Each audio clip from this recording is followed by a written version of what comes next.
guys, welcome back. I'm Samcrac. This is our Salvage Auction Porsche 911, which doesn't look like it belongs in a salvage auction anymore because we've completely rebuilt it.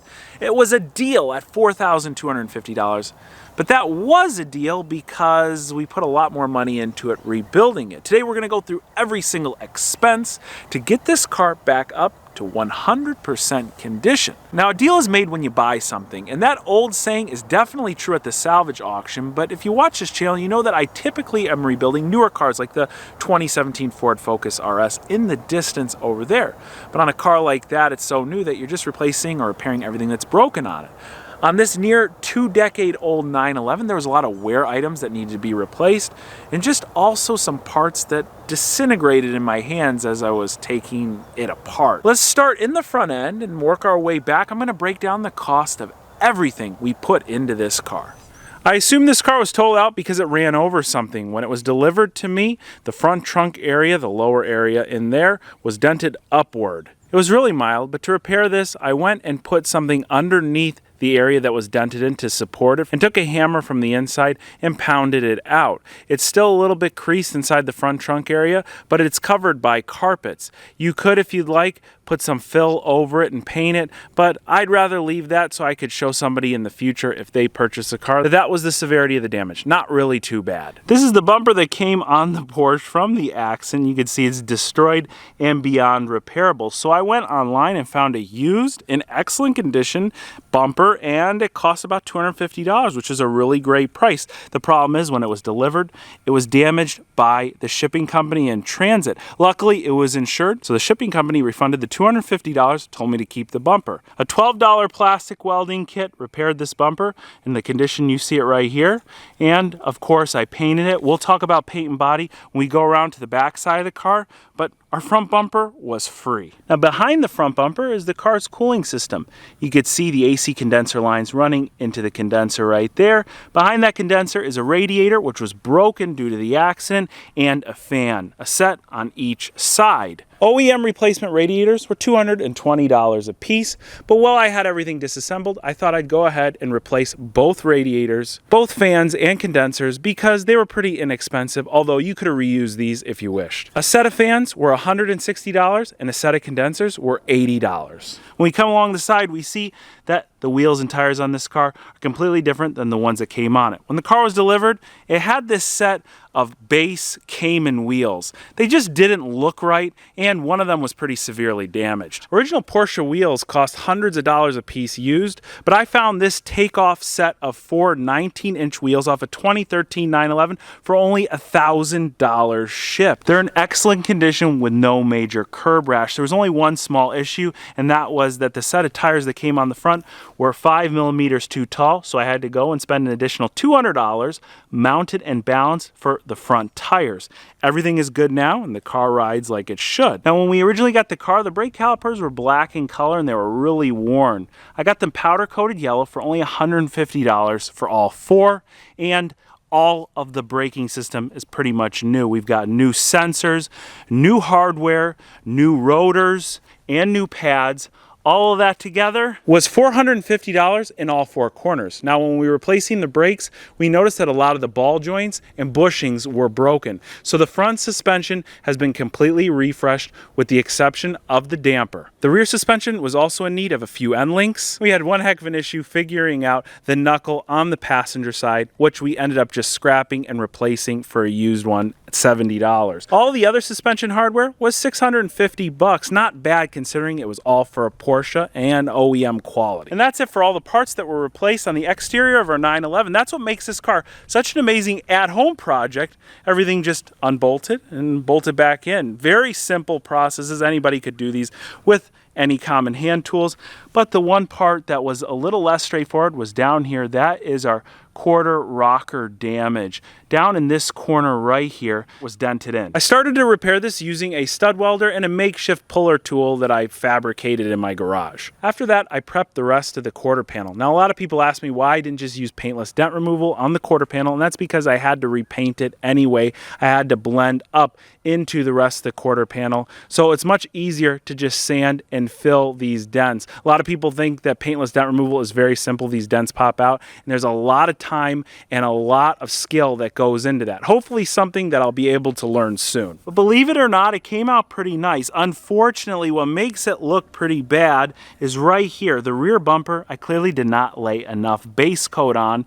This is something that I'll have to repair by just spraying some more base and then re-clearing it again. Basically refinishing the bumper, but since the major damage has been removed and repaired from this bumper, it's not going to be too difficult of a process. You can actually see that the lower area of the bumper on the driver's side matches the quarter much better, probably because there's more base coat on this side. Things just weren't even enough. The nice thing is I still have a ton of base, clear, and other paint supplies left over from when we started this car, so it won't cost me any more. It'll just be a little bit more time. Now, body work is really where you can make or break the budget of a rebuild project. Of course, this was a budget rebuild project, so we did everything at home, and I only spent about $250 on that paint and equipment. If I went to a professional body shop to get the job done, 2 bumpers repaired and repainted, and of course that quarter panel issue repaired and repainted, we would be talking in excess of $2,000.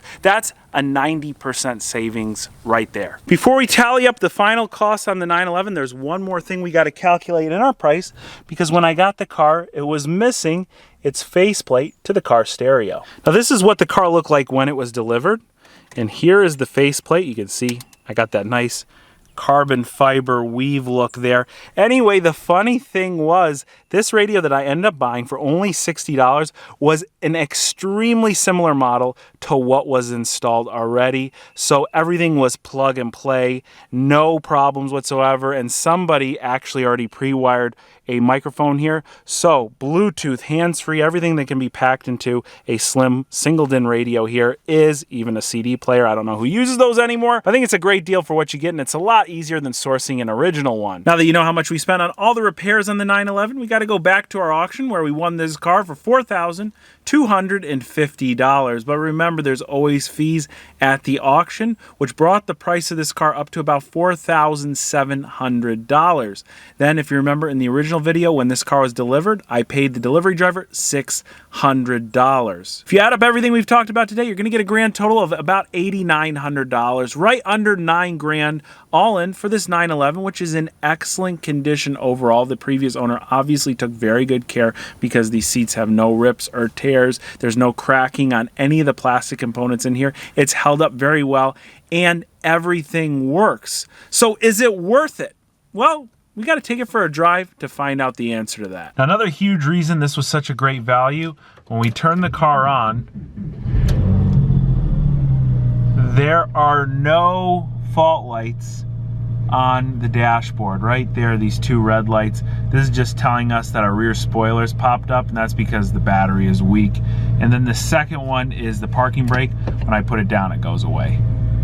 So just some really quick first impressions on the 911. The closest thing I could think to compare this to, something that I've driven and actually owned, was an 07 Cayman S.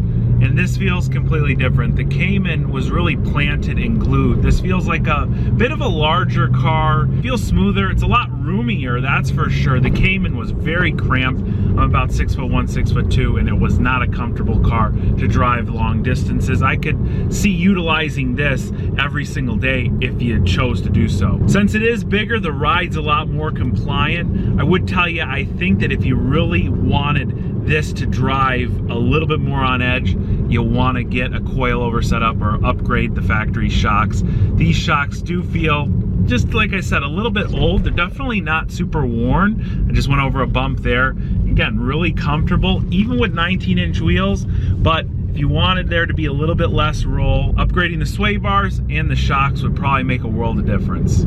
The shifter in this car is excellent. Dare I say it's better than my C6 Corvette Grand Sports shifter. It shifts quick, right into gear, everything's direct, and its placement is perfect. So the roads are a little bit wet, and throwing this thing around turns, you can get the tail a little bit loose. It's pretty fun, but you never really lose any confidence driving it. We're up to operating temperatures, so we got to give this thing one rip. That's always been a big selling point of the 911 versus the cheaper Porsches. They have a lot more power. 300 horsepower back in 2001 was a fair amount, and actually would compete with a lot of entry-level sports cars today.